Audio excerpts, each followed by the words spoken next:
Good afternoon and welcome. Welcome here for those who would like to follow the deliberations and the question and answer period afterwards. There are earphones available at the back of the room, so please go and get a receiver. Of working here at IDRC, and all of us have the privilege of having with us today Dipankar Gupta. He's a singular figure in a singular country. To stand out in a country of 1.2 billion people, you have to get up early in the morning, and he does.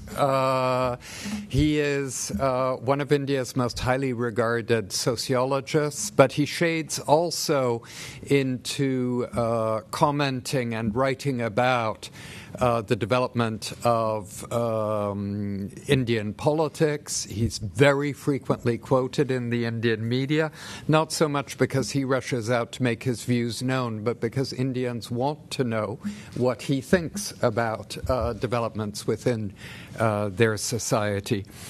He was entirely Indian educated. I mention that because so many Indians are educated in part abroad. He studied at the fabled Delhi School of Economics, I think in its heyday, it's fair to say, and later at Delhi's great graduate university named for India's former Prime Minister Nehru, where he later taught. In fact, most of his career span, he has been a professor at JNU, although he retired from JNU in 2009. He briefly taught also at the University of Delhi. He's taught all over the world, I should add, including, I'm proud to say, at the University of Toronto. But he's in hot demand everywhere, and so we're fortunate he can be here today. He's written many books, 18, I believe. I think you have the name of one or two of them. In many ways, having gotten to know Dipankar a bit, the most interesting aspect of his career, primarily as an academic, is that a little less than 20 years ago, he founded the Business Ethics and Integrity Division of KPMG India and led it for 8 years. And listening to him earlier today, I discovered that he learnt a great deal while at KPMG that subsequently has informed his scholarship on rural India, urban India, and so on. So, Dipankar, without offending your modesty much more, the podium is yours, and I'll very much look forward also to the exchange which follows. Over to you. Thank you, David. I was enjoying it so much. We should continue. Rarely do I get such a good press at home. So that's one of the reasons why I'm here. And also, while David was introducing me, I couldn't help but recall many fond memories, the time when he spent in India. And as I was mentioning earlier, he was probably Canada's most influential diplomat in our country. David did mention KPMG and the time I spent there, and that does form part of my presentation this afternoon. Every research, I think, grows out of some provocation or the other. In my case, I think I had two kinds of shock, and what David just mentioned reminded me of those two shocks. One was, should I say, the census shock, census. The other you might call the audit shock. The census shock was this, that many years ago I was working on rural India, and in West UP, it's a province in North India, and when I came back to my university, there was a conference in which some learned members of my university were presenting the paper on West UP again, and they said that there were a huge number of agricultural laborers in the districts that I was also looking at. And I found this a bit of a surprise because in my experience, I could hardly find an agricultural laborer. Most of the farms and peasants I met were either working somewhere part-time or they were running family farms. So where did these agricultural laborers come from? I asked myself this question. But they pointed out to the census figure and said, here they are, 48%. And well, you can't argue with the census, can you? So I decided to go back to the villages, and I chose 3 villages that were in the district census handbook, which happened to be in my area. And I did a personal census of each of these 3 villages, went to every home, and I did a census. And I found at the end of the day, as you can imagine, I was right and they were wrong. And the discrepancy wasn't a few percentage points here and there, but as much as 27 to 28 percentage points, which is a huge discrepancy. So obviously I went to the block development officer under whose supervision these census records are actually managed, and I asked him, how did this happen? And then as we sat together and we talked about it, it was clear to me that the census enumerator had spent more time in the block development officer's room than in the villages. And second, he probably made the mistake that he was warned against in the period when he was being trained, and that was this, that not all village households which do not own land are the members of that household agricultural laborers. You can have households which own no land, but the people who live in it are not necessarily agricultural laborers. This is a caution that they are warned against when they're trained, but somehow it must have escaped their memory or their attention, and that is why there was such a large number of agricultural laborers that were mentioned in the census. So I then turned to a national sample survey, and I found that, the number of cultivators was quite high there as well. Not cultivators, but as farmers. I found that surprising because I respect the National Sample Survey much more. And then I looked at the definition of the National Sample Survey of what is a farmer, who is a farmer. And this is something you can do right now on the internet. You'll be quite surprised. The definition of farmer is anyone who cultivates his and her land or somebody else's land, but cultivates land during the past 365 days. Now, what does it mean? It doesn't say for, it says during. So it could be cultivating for 1 day, 2 days, 1 hour, 5 days, 6 days. You become a farmer. And you're enumerated as a farmer. And a farmer's household is any household that has one such member. So the 3 brothers, one's a doctor, one's an engineer, there's one farmer who works 2 days a month. The household is then designated as a farmer's household. Now, obviously, the census and the NSS, they have a problem. The problem really is that they have to be enumerator-friendly. And that is why these definitions were also put in place, because the enumerator should not be confused by what is happening. So when I went back armed with this kind of knowledge back to the villages again, I asked the respondents in the village very clearly, what do you do for a living? And they'd say, I'm a farmer. But I've wisened up since then. I said, well, what else? So I'm a farmer. You meet him, let us say, in the evening or late afternoon, and you ask him, what did you do today? And he'll tell you things like, I was earth mover, I applied a rickshaw, or I did some masonry work. And I said, but you said you're a farmer. He said, yes, I am a farmer. And then I realized the problem. The problem was with me. Because I didn't understand that this man who says I'm a farmer actually believes he's a farmer, though he does not farm. He believes he's a farmer because farming is the only job he really knows. He can smell the humidity in the air. He understands what's happening on the ground. He can tell the soil by its looks, enough moisture or not enough moisture.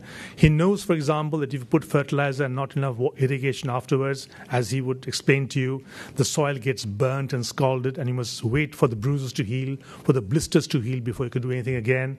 So he knows all of this. But he doesn't have much opportunity to exercise all his knowledge because all the land that he's got is probably half an hectare. So not much really, on which he can grow some vegetables, maybe a little bit of cereals on the side, but that's about it. He cannot make a living by farming. Therefore, though he is a farmer, and I'm not lying to you when I note down in my diary that X has said I am a farmer, but what I forget to mention, that he believes he's a farmer, he wants to be a farmer, he's sincere about farming, but he does not farm. Yeah, and that is the fact of the matter. And that is why we often go wrong with our macro statistics. I must also emphasize another thing, and that is I used to ask these farmers, do you do a job of work outside of, are you employed? That was the term I used in Hindi. The term is, do you have a naukri? Do you have a job? And they'd say, no, I don't have a naukri. And then, if they didn't have a naukri, didn't have a job, then how do they survive? How do they make ends meet? And I realized I was using the wrong term. Naukri is not the term I should have used. I should have used the term mazduri. Mazduri basically means laboring. Do you labor? Mazduri is paid by the day, paid by the hour, paid by the week if you're lucky, but never by the month. If you're paid by the month, you say you got a naukri. You have a regular employment. A month's naukri is a big thing. But what most of these villagers realistically aspire to, they dream of a naukri, they realistically aspire to, is that when they stand at the bus stop next morning or when they go to the village square, some contractor will catch their eye and take them off for a day's work somewhere doing something. So they are relatively skilled as bricklayers, carpenters, welders, but they're not masters of any of this craft. But most of the time, you don't require masters, really. So the census shock was that you should not believe figures just because they're printed. What you should do is to test these figures out. And the only way to test these figures out for authenticity, I believe, is if you employ the smell check. Do the figures smell right? And you can tell this figure smells right or wrong only if you've had exposure in that area.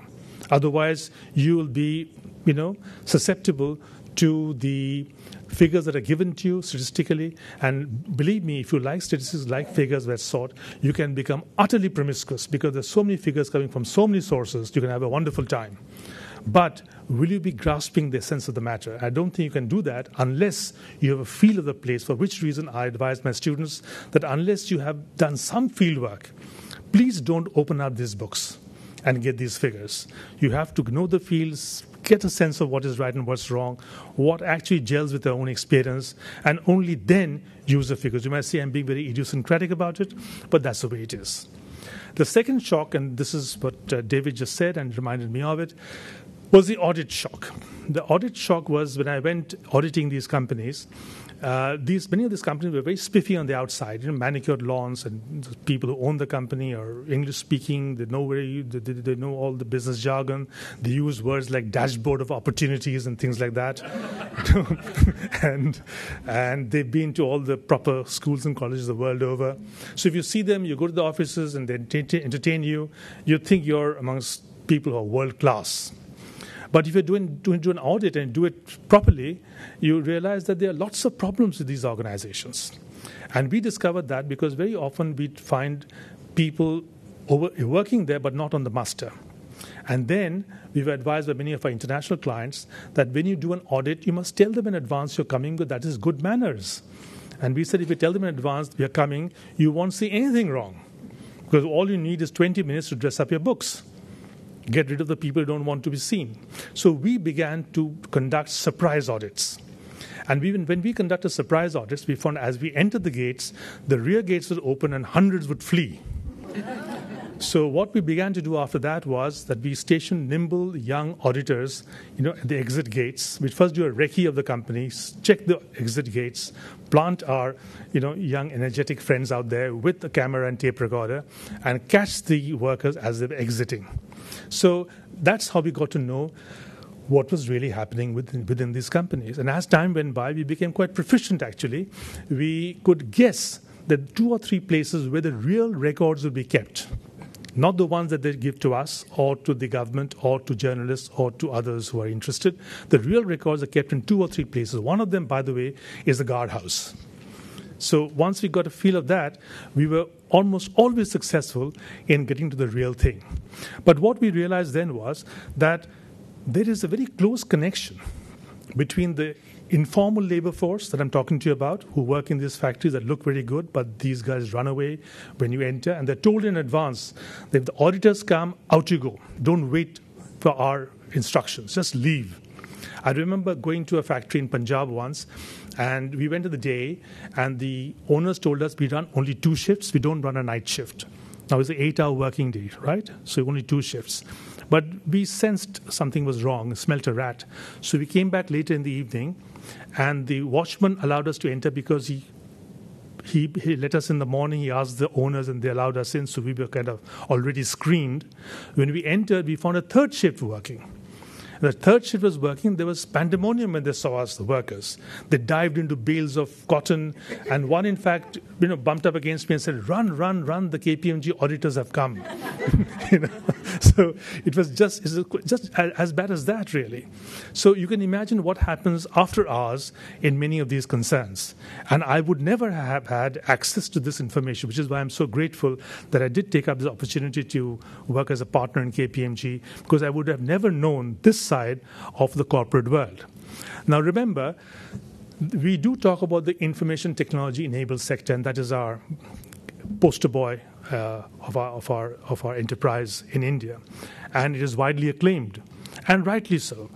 In 1991, it barely contributed 1%, 0.87% of our GDP. By 2008-9, it was about 7%. And I believe in 2009, it maxed to 7.5% of our GDP. It's going down now because of the international depression. But the ITES sector put together, everything put together, most generous interpretation, and relying on the ITES organization called the NASSCOM, we realized that they employ a little more than 2.5 million people.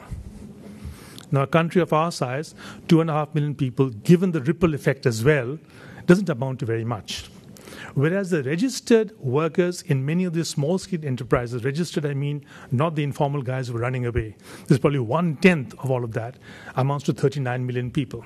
So there is the IT sector, but there's all of this too. And that I would never have known if I didn't have this privileged access I got to because of KPMG. So most of us are focusing on some illustrious enterprises like Infosys and other IT sector enterprises, some banks, some financial services, telecom.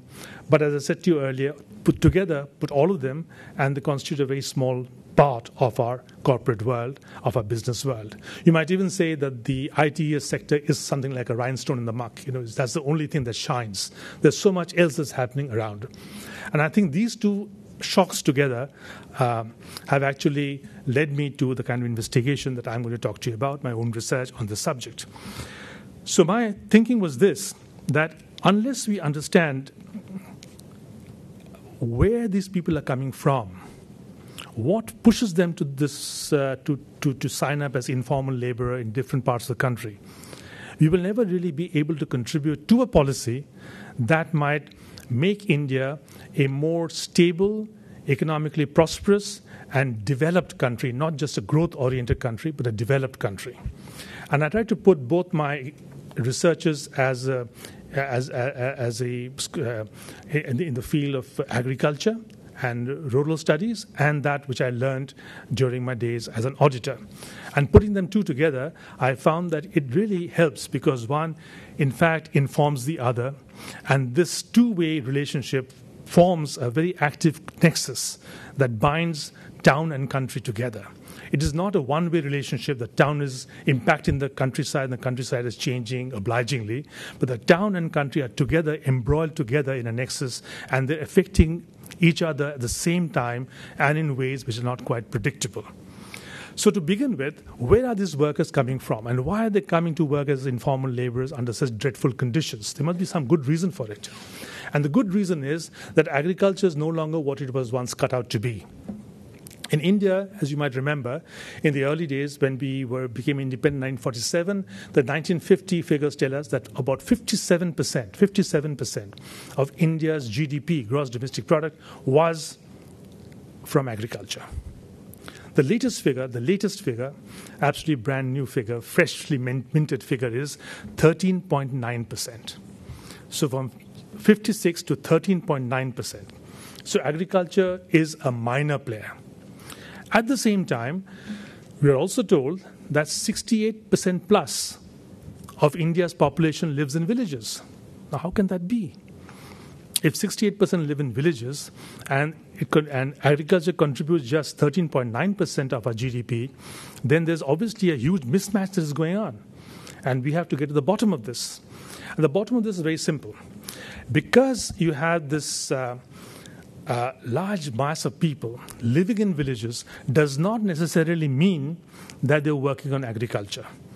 This is a point I'll try and dilate upon in a little while, but we must be made aware of this at the very start. And I was not aware of it, I must tell you. I had begun with the naive view that those who are living in villages should be primarily farmers, a view that was corrected in my earlier study, but they should migrate from village to village. That is a feature I had not paid much attention to. At any rate, today, because of land reforms, because of the abolition of landlordism, what has happened over 40 years is that fragmentation of holdings has gone to such an extent that 85% of holdings in our country are below 2 hectares. 67% are below 2 acres, forget hectares. So when you have land holdings that size, 85% are so small, you can't expect farmers to make a living on land, especially a farmer who has 3 children. You already have too many hands on deck. You have to get rid of some. And you're looking for opportunities outside the village.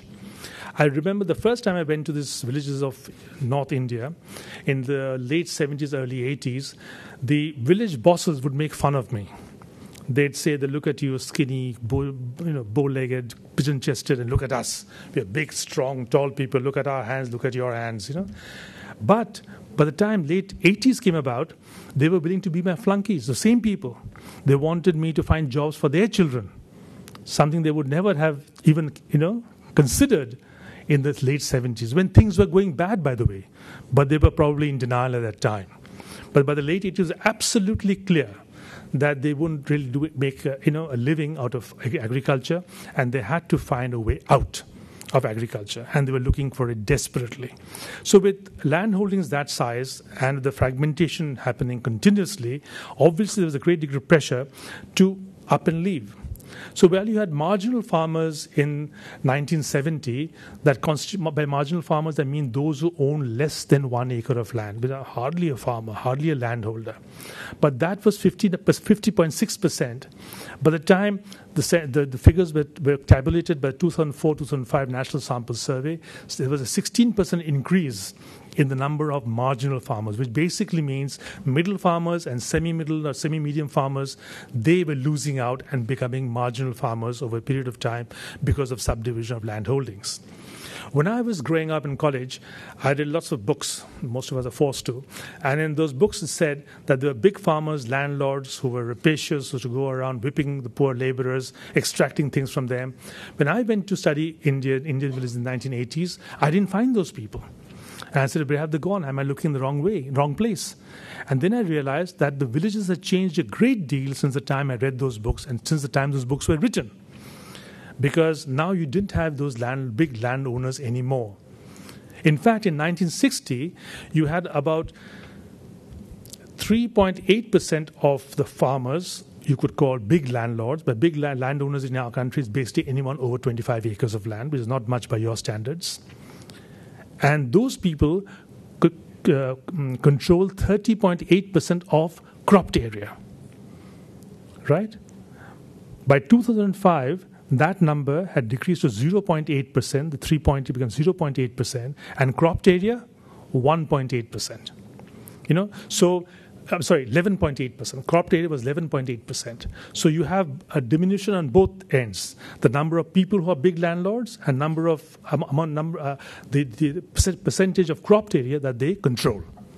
On the other hand, you had a massive increase in the number of those who are marginal farmers, and with good reason. So what you really have is a family farm at work. And a family farm where already there are too many people around, and therefore little scope for development along agricultural lines. So you have to think of something else. What are you then forced to do? You're forced to play the market. You have to produce things that can be sold in the market. And that brings in a lot of pressure, and we might talk about farmer suicide, which is a big news item these days. But the fact is that unless you commercialize the production, even on a small piece of land, you are not going to make it. What little you can do, even that will go. Which is why pump sets, for example, were merely 20,000 pump sets when the statistic began, the counting began. And by the time in 2010, right now, 2010 shall we say, there are 20 million pump sets in the country. From less than 7 metric tons of fertilizer, we use now 22.9 million metric tons of fertilizer. So the amount of money that goes into agricultural inputs is a lot.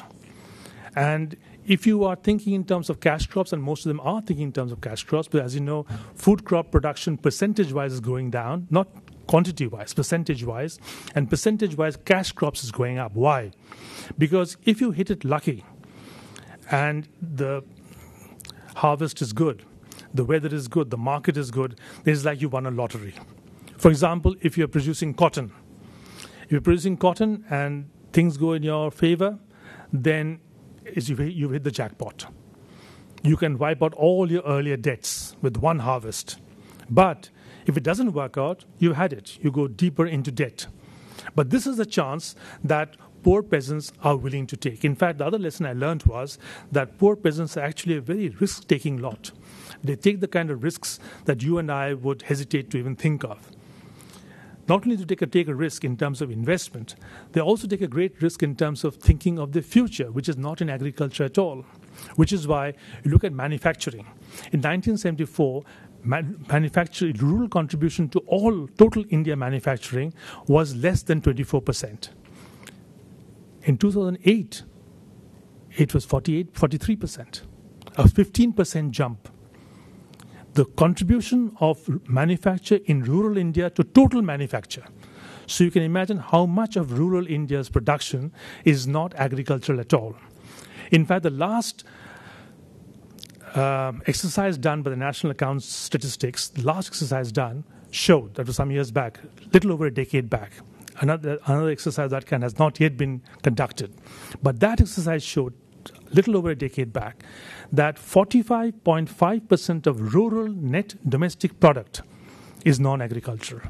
That almost half of what the village produces is not agriculture. It is, in fact, non-agriculture. In other words, villages are depending on what is called in India rural non-farm employment. And rural non-farm employment is growing very, very rapidly. And this is a feature that I would like to emphasize upon, because without understanding rural non-farm employment, we will not really get a handle on what is happening today. Now, 68% of India lives in villages. You have rural non-farm employment. You have 45.5% rural net domestic product, which is non-agricultural. The contribution of manufacturing from the rural India to all India is about 42%. Then what are those 68% doing in villages? Then you look at the migration figures, which is the next step I'm taking. Look at the migration figure, and you'll find the 2001 census says, the latest census is not yet complete, so I will quote most of the 2001 census. I will also quote 2011 census, but the figures are provisional. The 2001 census says that migration, 50% of all migration in the country happened from village to village. 50% of all migration. So you can imagine how many people are moving from one village to another village. Now you might ask, why are they moving from village to village? What's there in a village? But if you look at it closely, you'll find that villages in India today are dotted by enterprises big and small. And when I was working with KPMG, I found these enterprises everywhere, all over the place. And most people move from one village to another village in search of job, which, by the way, is now 43% of the reason why people migrate, up by 11% from the last census. 43% of people in India migrate looking for jobs. And this number may not seem much to you, but remember, a bulk of the migration in our country happens because women migrate after marriage. So we're just keeping that lot out. And even if you keep that lot out, as much as 43% of the population migrate because they're looking for a job, for employment purposes. That's a huge number. So when you look at the reason for migration, you find they move from village to village in search of non-agrarian jobs. that is in those small units that produce a number of things. For example, carpets, gems and jewelry, diamond polishing, brassware, leather goods, textiles, carpets. India, in the heyday, that's 2007, after that demand for carpets began to decline. But till 2007, India controlled 11% of the world's trade in carpets. And not the, plush carpets or the silk carpets, but rude, simple carpets that you would throw on the floor, the child's nursery, bought by H&M, bought by IKEA, by these companies. And you know where the carpet belt is? In East UP, the poorest part of India, one of the poorest parts of India. So when you were wondering why is this happening, where can I get a good piece of information that would, strengthen this point of view that I'm trying to, push, I found that there is one entry in the census which says houses and the uses to which they are put. And when I looked at that, I found that in village India, the number of houses that were put to use as workshops far outnumbers the number of houses that are put to use as workshops in urban areas. There are more houses in rural areas that are put to use as workshops than in urban areas. And what was even more interesting is that the more backward a region, the larger the number of such workshops. The other more interesting feature is the more backward the region, the larger number of men who work in these workshops.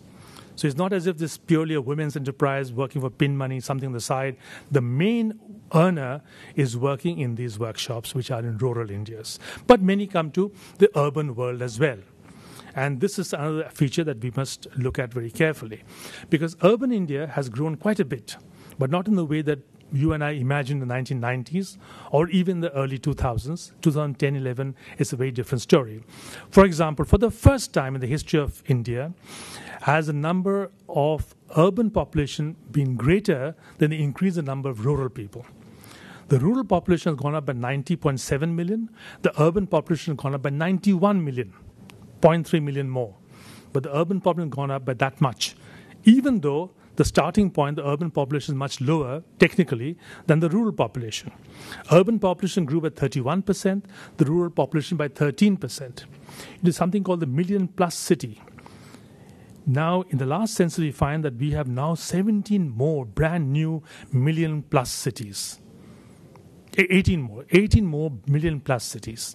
72 more Class 1 towns. And 2,770 new towns. So there's been an enormous explosion of rural areas becoming towns and cities. Many rural areas have come together, or some villages have grown, and they now fulfill the basic conditions of being a city and have become a city. So large, or town rather, and become now classified as urban. So many of those places that were earlier villages just a while back, when you look at them again, a few years down the line, and they become towns. And that's how fast towns are growing. Now, why should these small towns grow in such large numbers? Till the 1990s, the major growth or magnet for migration was mega cities like Delhi and Bombay, Calcutta too. And they grew enormously. The latest census tells us something quite interesting, and it actually makes sense as far as I can see it. Whereas Delhi grew by roughly 50% in the last census, 91 to 2001. From 2001 to 2011, it grew by only 26%. Bombay, which grew by 30% last time around, has now grown by only 12.6%. And if you take the Delhi metropolitan area and the Bombay metropolitan area, not the areas adjoining these mega cities, you'll find that the population is more or less stable. So the growth in population is happening elsewhere and not in these cities. And the reason I think is simply this.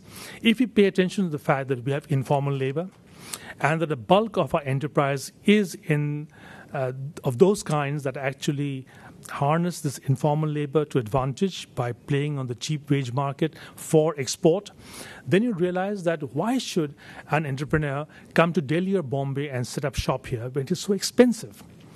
Real estate in Delhi is unbelievable. Real estate in Bombay is equally unbelievable. And now that things have changed a lot. You don't need to be next to a bank because you have internet facilities. Why do you want to set up your office in Delhi or Bombay? You go to a small town somewhere and you put your stakes down there and start operation. What you need, most of all, is cheap labor. So the farther you are from Delhi, the cheaper the labor will be. Cheaper will land be. So this is why you find small towns growing very, very rapidly.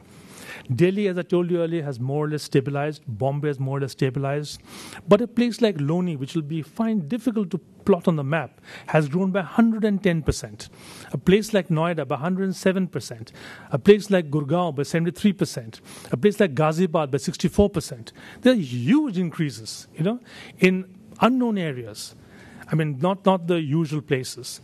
And this increase can only be understood if you pay attention to the first part of the story, which is that the exodus from the village, either to the city or to other villages which slowly become towns, is because the enterprise that is really working, the kind of enterprise that really works, is the one that employs wage labor to produce things for the export market. Now, what do you need to produce the export market, as I realized, was that you need to go to Germany or China, Japan less so, increasingly, and you need to go there, buy some machines, bring them back, and you're in business because you have this huge army of informal labor at your service. You need a few people who know how to handle temperature control and so on and so forth, but by and large, you don't need anything more than that. Because the machines are so good, they don't let you make a mistake. You have to be fairly innovative to make a mistake working on those machines.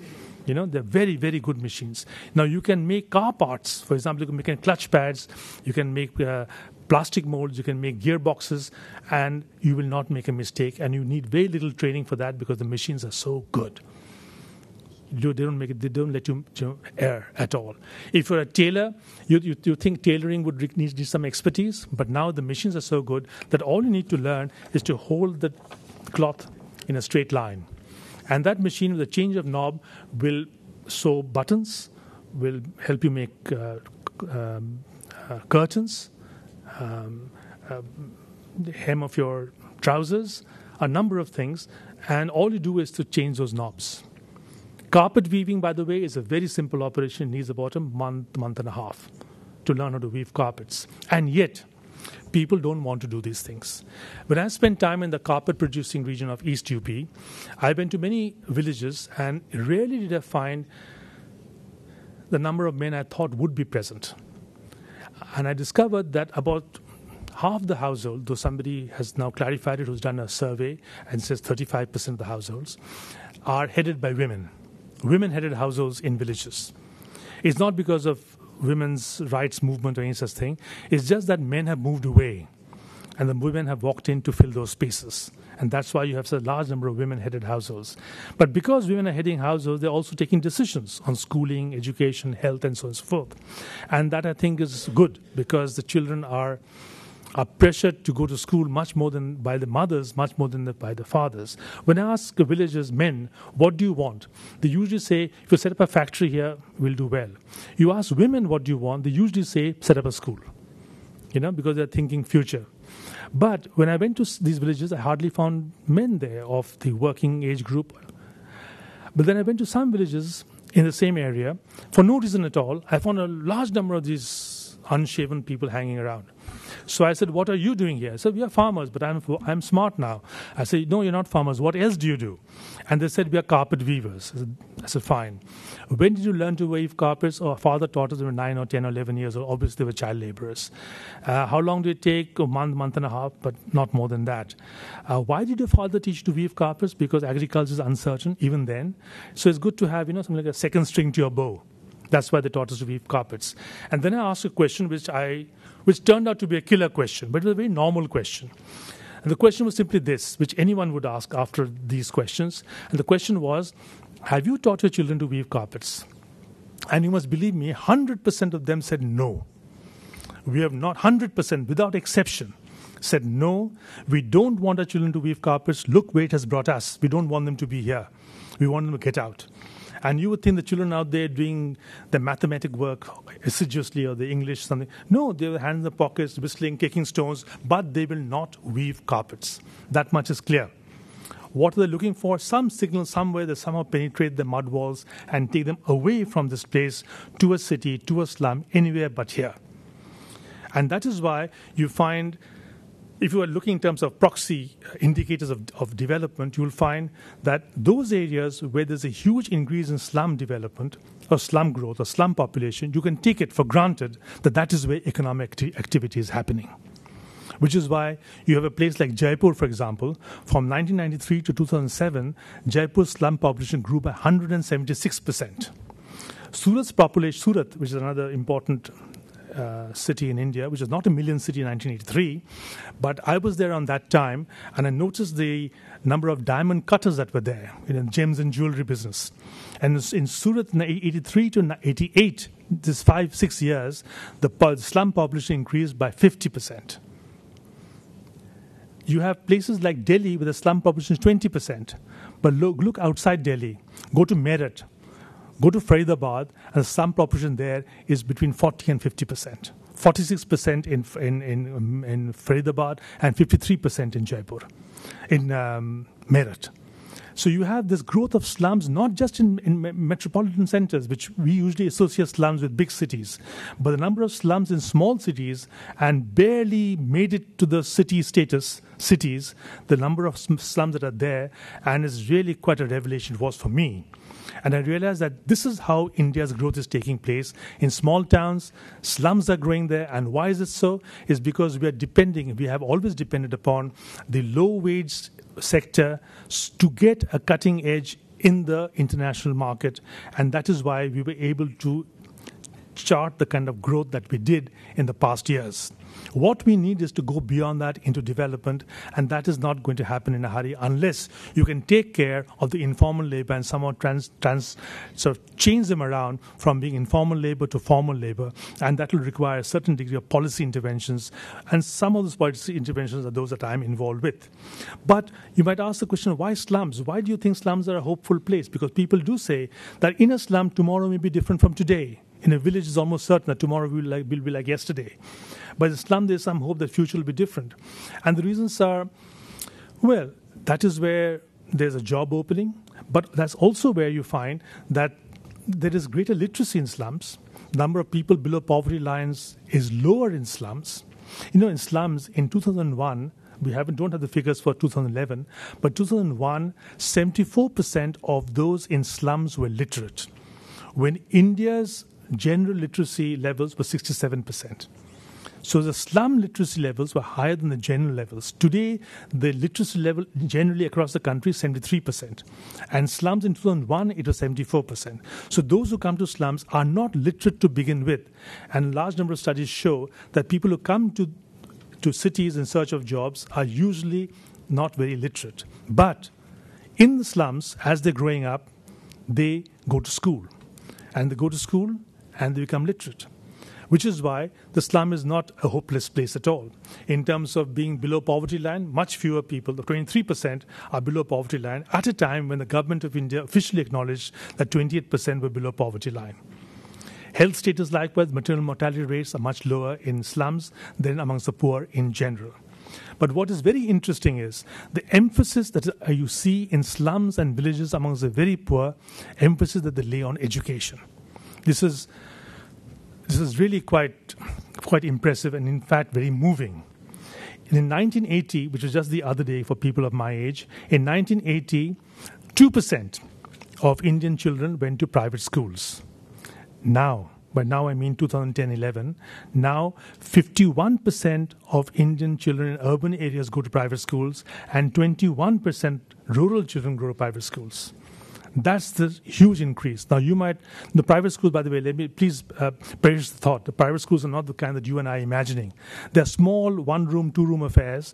The only difference is you pay money to get in there, and the teacher turns up, and that you learn a little more, not a whole lot more, than what you would in a public school in a village.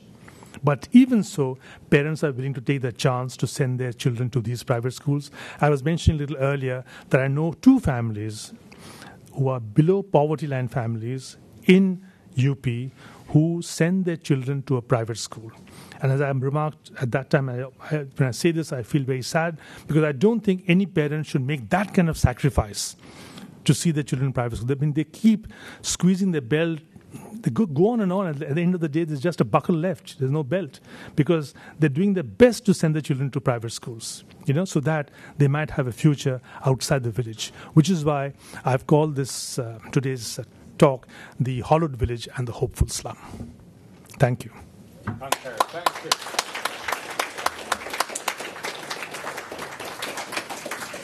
You bring India to life, Deepankar. It's wonderful. There are a couple of things I forgot to say in introducing him, and one is of relevance to Canada, actually. It'd be very surprising if the Bank of Canada had on its board a sociologist. Perhaps it does, in fact, but we would be surprised. Deepankar actually is on the board of India's equivalent of the Bank of Canada, the Reserve Bank of India, and he's on the board of another bank. So there's an understanding in India, I think, that the high economy, so to speak, relates to every other aspect of the economy, and the more that is known about society and the economy in its entirety, the better policy is likely to be with all of the challenges of policy in India. So that's one thing I wanted to mention. The second thing I wanted to mention is that Deepankar is at home in Canada because he married a Calgary girl and took her back to Delhi. And I was hoping she would come on this trip, but she wasn't able to because of illness in the family. So we open up the discussion now. There are two microphones in the room, one on the right, my right there, your left, one on the left here. Please go to a microphone to make a comment or ask a question. I saw attention was very lively during your remarks, so I think we'll have a few. Please go ahead. And please identify yourselves when asking a question. I'm Veena Ravichandran. I work at IDRC in a program that soon to be closed called Innovation for Inclusive Development. I have two questions for you. In India, it's typical to see that sectors that contribute to more contribute to GDP employ less people. I mean, that's kind of, for example, IT sector compared to plantation sector. Plantation sector in the post-independence was very high contribution, and now it's in the 5 or 6 or very little, but it employs a huge amount of people, mostly. So now, what would be your recommendation in order to see these large number of people from informal sector? What is the trajectory of formalization that you would find most suitable? My second question is about gender. We know that world over, the number of women in informal sector is quite high. And when you told this beautiful narration about migration, what happens to the women? What are their choices? Are they constrained because they're not able to migrate like the men? And how are they able to keep their informal labor economy? Thank you. Well, about women first, always my favorite topic. But as I mentioned to you earlier, now the number of women-headed households are roughly 35% because the men aren't around. So women have moved in. Second, it's not just women who are in the informal sector. Men outnumber women in the informal sector. And in villages, more so than in urban areas. In fact, this is what I found surprising when I was doing my work. I was also informally, keeping some records. And I was really quite impressed with the fact the number of men in the informal sector in household industries like making matchsticks, or those are boys actually, or agarbatti, incense sticks. Exactly. Beedi rolling, which used to be primarily a woman's job, is now men and women equally. So you have carpet weaving, brassware, mirror work, embroidery men. You go to Dharavi slum, which is not village. You go to the Dharavi slums of Bombay, you'll find men embroidering. They have little shops, outfits there. They do all this kind of thing. They, of course, rob electricity to do the job, but they're doing it anyway. So it's not a women's thing alone. So look at informal labor as a problem. But also because of migration, as I told you earlier, whether it's from rural to rural or rural to urban is more spectacular. And that, I think, may be the general direction in the years to come, but I can't tell you it for sure. But the fact is that leads to skewed population in terms of gender ratio. So in big cities and in slums, the gender ratio is very, very skewed. Sometimes 82 to 100, is that bad. And one can understand why. Men come out first, and if they have a regular naukri, as I mentioned earlier, a regular job, only then they bring the family with them. Otherwise, the family stays back in the village. And they visit the village episodically whenever they get the time. So this is how the women's status. The first one was about... trajectory from informal to formal. Well, yes. Now, that's the big ticket item, and one with which I'm quite involved with, and I hope that before long we can put something in place. And I feel that can happen only with this general program called financial inclusion. You see, if you're asking individual entrepreneurs to sort of raise their moral standards and behave differently, you're asking for too much, because they're in it for money, and everybody else is making money that way. They'll never make money this way. So that's not going to work. You have to have systems in place that make it difficult for informal labor to remain informal. And that is where I think financial inclusion can play a role. In my view, which is a big subject, we can talk about it. And if you're interested, we can discuss it even now. But financial inclusion is one where everything comes above ground. You must make it such, make the situation such that it will be difficult and also unattractive for both labor and for entrepreneur to function underground. And unless you make those conditions propitious, you will not have a formal labor force, no matter how hard you might try. And I think there are certain mechanisms that one can use. In fact, I don't know if I've mentioned this earlier, but when I was working on this theme, I realized that all the necessary technology to get financial inclusion in place are already there. We have them all. We have a machine by which a banking correspondent can go from a village to village. He can read your iris, your fingerprints, and he can operate your bank account. So you don't have to have a bank branch in every village. The banking correspondent can do so quite easily. So technology is there. All you need is a telephone with the most elementary service to operate that account telephonically. That's also there. India already, 33% of the population roughly have a mobile phone. What does it cost to give a basic phone to every head of household where there's no mobile phone? Nothing. You can do that. And you have all the technology you need at your service. Now comes the organizational part. And that is where the rub lies. Thank you very much. Sir, please. Prabir Niyogi, and I work for Industry Canada, but I ask this question in a personal capacity, of course. Dr. Gupta, a comment and then a question. The comment is, you explained what the word Mazduri means, day labor, what the word Naukri means, which is a salaried labor.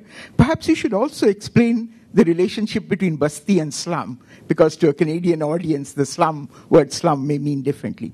The question is very different, and you've partly touched on it. In India now, you have 935 million cell phones, and if the Aadhaar project goes well, then every Indian will have an identity. Does the combination of these factors allow a solution where a large part of the underground economy, both with respect to labor and with enterprises, can be brought above ground? Thank you. Please. Well, that was really the point I was trying to make earlier, that to get these things above ground, you need a certain amount of administrative activism, without which it will not happen. The Aadhaar card, for example, on which lots of people had placed lots of hopes, has not yet been able to deliver. And the reason, as I discovered very recently, was that most banks, even public sector banks, don't accept the Aadhaar card. There's a card called the Aadhaar card. I have one, by the way. They don't accept it. They say, well, this card is not good enough because it has not been properly verified and checked and so on and so forth, and it won't do. So I have a Government of India Aadhaar card like this, but no government office accepts it. So what good is it? Because they don't trust, a bank particularly, does not trust the kind of work that went into the making of the Aadhaar card, does not trust the people that should have done the fact-checking, and therefore, so far, it's been a non-starter, which is rather sad.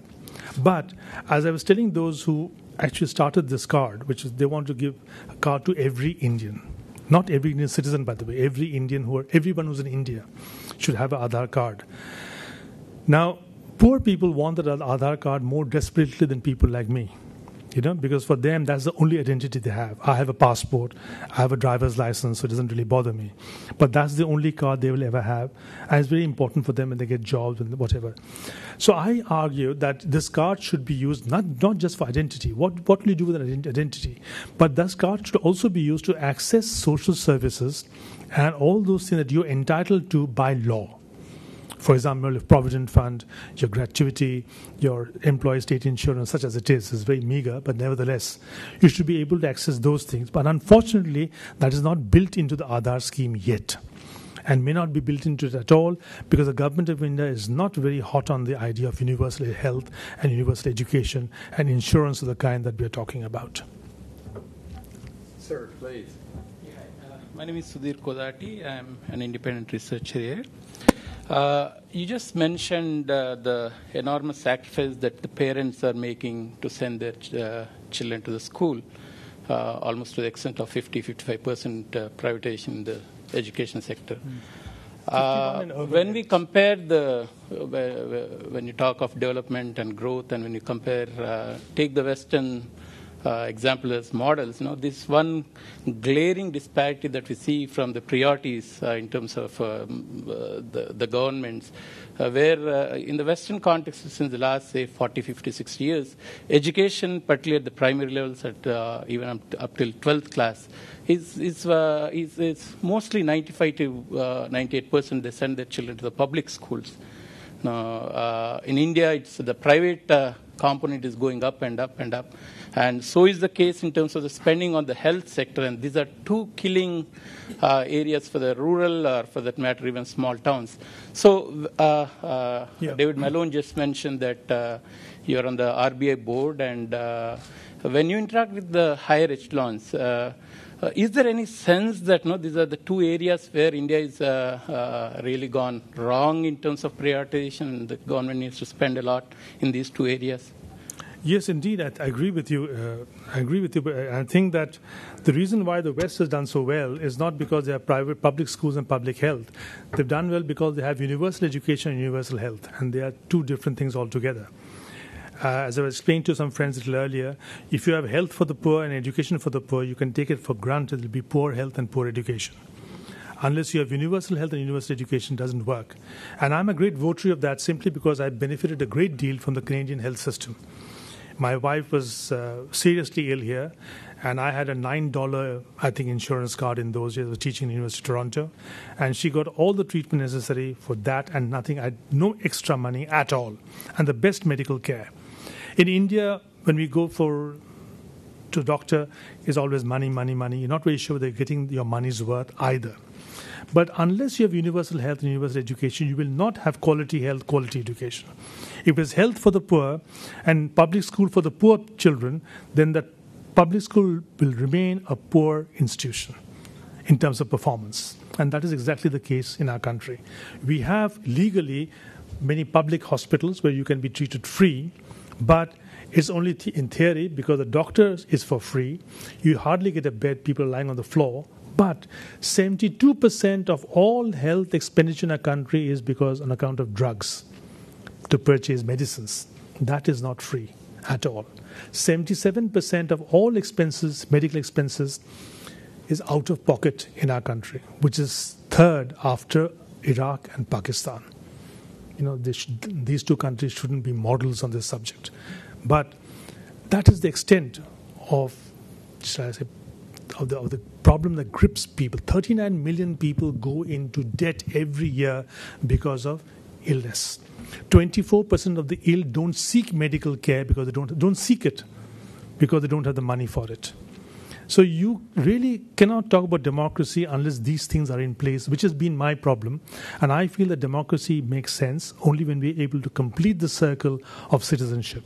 And I must tell you this much, that in my experience with some organizations in the country, there is a significant opinion that believes along these lines. But there's a political inertia that has to be overcome. And I like to be an optimist, even though some people think I'm a pessimist. I'm actually an optimist because I think that if we keep up the pressure, that political resistance will also wear down. And because some of this pressure is coming from fairly elevated quarters, I'm confident about the future. Thank you. Please, sir. My name is Chinnaya Jangam. I teach at Carleton University History Department. And first time I'm hearing an Indian sociologist talking about India without mentioning the word caste. And give me a chance, sir. Yes, and I feel that after a long time I'm hearing a Reserve Bank economist rather than a sociologist. And I'm just wondering, in your whole narrative or story of India, you didn't mention what is happening to caste in this whole migration you're talking about, the politics. And the second thing you're making a big mistake asking me this question. And another thing I'm thinking about is that in your all statistics of development and migration, where are the Adivasis? Millions of Adivasis are being killed by the government of India. And especially the collision between mining mafia and government forces are not only displacing, but actually they're eliminating all of central India. Let me try and answer your question. The first question I think you can answer if you keep in mind what I've just said. And what did I just say? I said that the village is not the place where people would like to build their futures. The kind of support you have in a village will not cantilever your future projections. It just doesn't have that kind of solid foundation.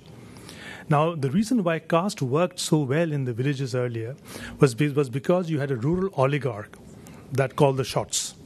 They controlled the best land and they controlled the most influential section of the subaltern population by giving them homesteads where they could live, and work for them.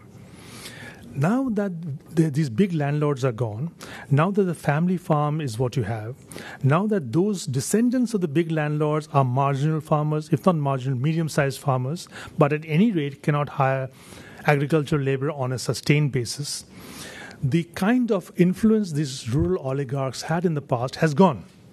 There is no caste. No. Hold it. That's gone. And because that's gone, the kind of caste system that this rural rich enforced in the past, where they were always number one and everybody else was 2, 3, 4, and 5, depending upon their mood. Now that has changed because those who were subject population then took the leadership or line, or accepted the authority of the upper caste because they were economically dependent on them.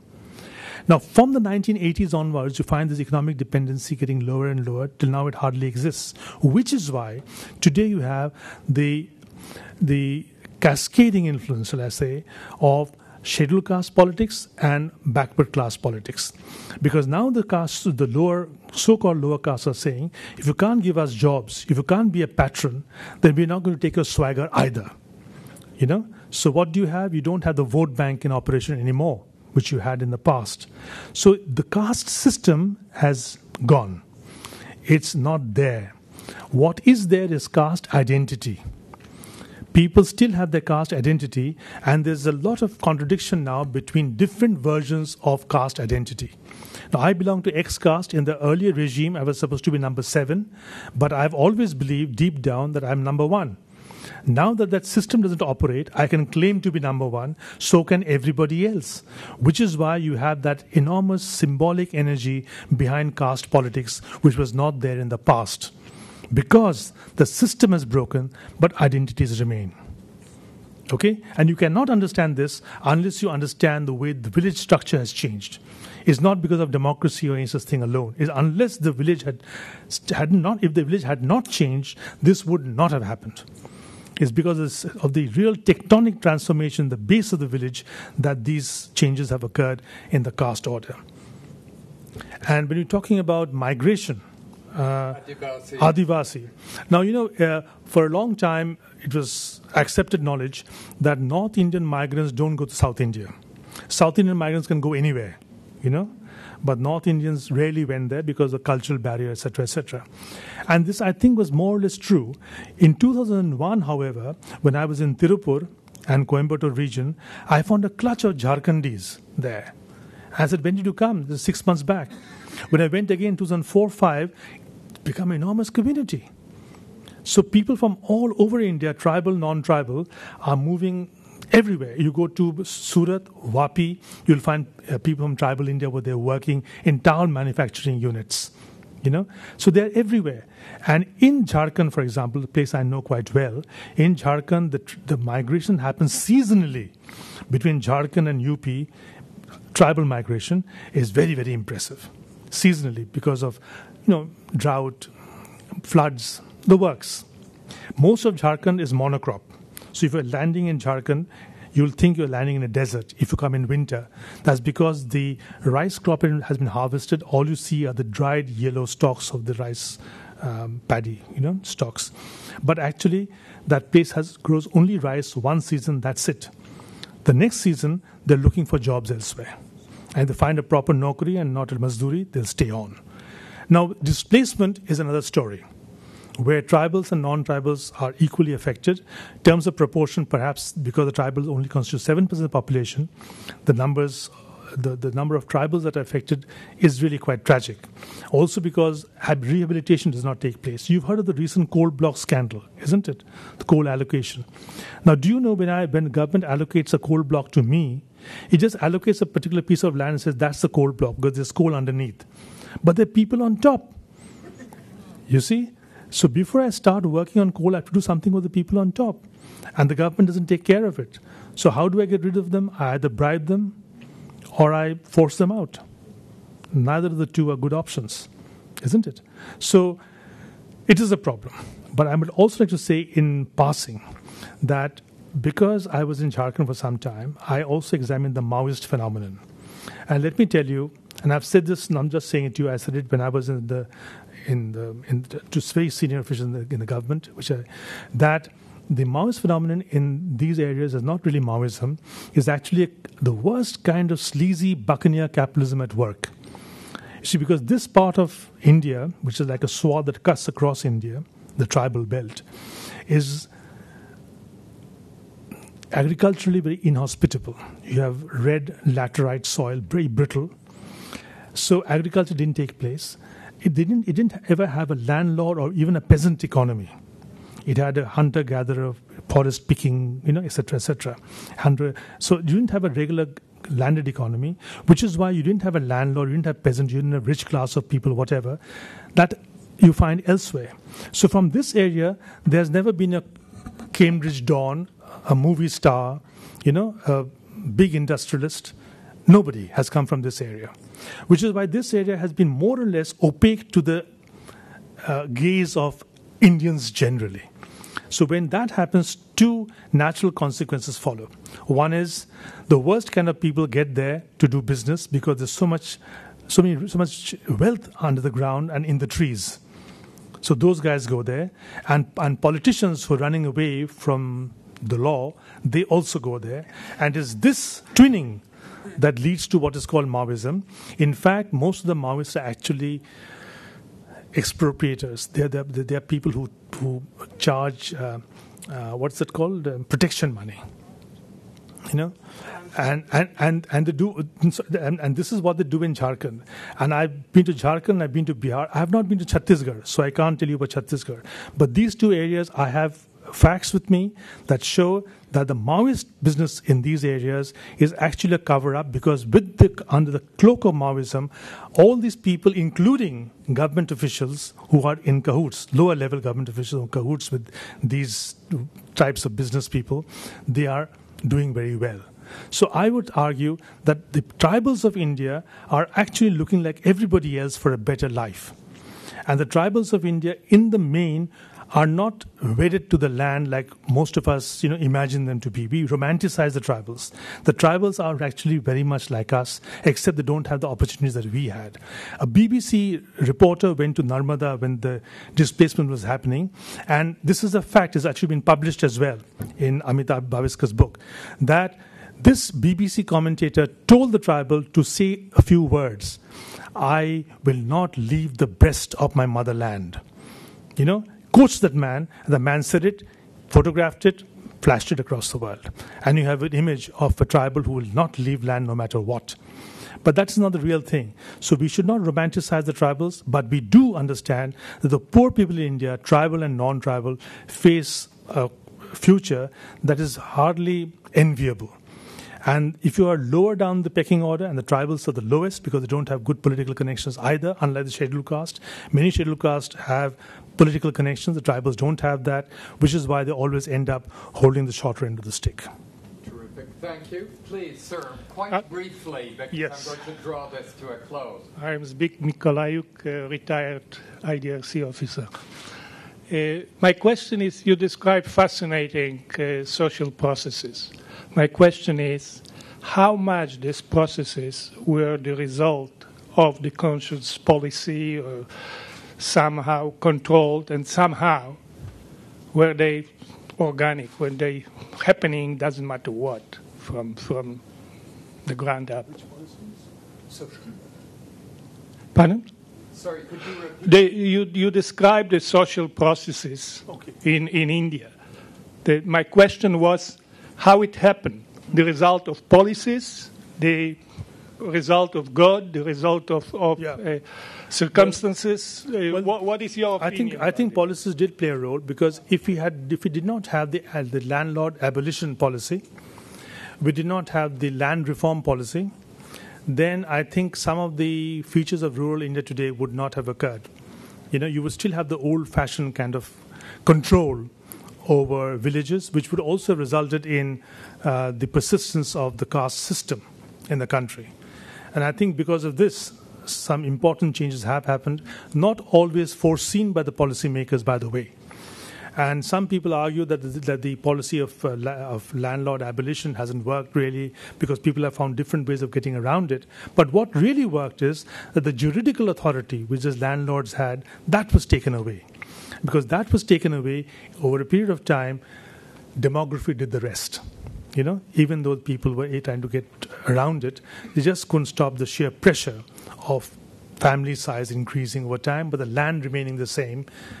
So subdivision of land did take place. The second policy issue which is important is a kind of opening of the economy from the 1991 onwards, which made us, shall we say, look at the export market much more, enthusiastically than we did in the past. So unless that had happened, I think much of what I'm talking about, the migration to small towns, the mushrooming of household industries, wage labor of various kinds operating in different parts of the country, the development of slums, jobs of a certain kind, all of that would probably not have happened. But I must also add one more thing, that while small towns are growing all right, while big cities are more or less becoming stable, when this downturn happened, economic downturn happened, why did people begin to go to small towns? I give you the answer. And you will find that while there's been an actual job loss in Bangalore, Bombay, Delhi, and Calcutta, between 14% and 23% job loss in the white-collar sector, not the working class, white-collar sector, the job increases. Patiala is in Punjab, 64%, Lucknow, 54%, Allahabad, 127%, of white collar. So now what are people saying, entrepreneurs saying, that we don't want your IIM graduates. We want a straightforward guy who will sit there, relate to my wage laborers, and do the necessary job. I don't want an English-speaking smart fellow. I want somebody who can do the basics for me. Thank you, Deepankar. Please have a seat. One thing that came through today's talk, and also an earlier discussion some of us were having with Dipankar, is the complexity of life in countries like India. First of all, it's a continent-scaled country, at least in population, and a subcontinent in every sense. Secondly, where you are born in India matters. It's a matter of luck, of course. But if you're born into a very poor state and you're rural, your circumstances are going to be quite different than if you're born into quite a prosperous state. I was struck by, in your comments, your remarks about the poor and risk, which in my much more limited observation is right. Many of the things that we find brave and remarkable about the poor in India, they take for granted in many ways. In fact, they forget to speak about them. At one point, I got to know a village or some people in a village in one of India's richer states, Himachal Pradesh. Indian villages are very large compared to villages in Europe, which are depopulated now. So a village in Himachal Pradesh can have well over 1,000 people, sometimes 2,000. And I was asking them about their occupations, and I'd get different answers at different times, and I wondered, well, why are they inventing these things? But then as I listened more, I realized that they did all of these things, that it wasn't untrue. They did different things at different times and aggregated incomes and then, in a way, forgot to tabulate them themselves. If you ask them a sort of very simple and straightforward question, you'd get an answer that, if you didn't press on, could be quite misleading. So in that sense, I think India must be a paradise for sociologists because everything on the surface is a mystery. And so unscrambling the mystery, I think, would be incredibly exciting because in my personal experience of just a few people, I found it incredibly exciting to learn about their lives. And India is the aggregate of all of those millions of lives. So Dipankar, thank you so much for coming today to share with us the topic which you chose. There are so many topics you could have chosen to speak about. We're deeply, deeply grateful. Thank you very much.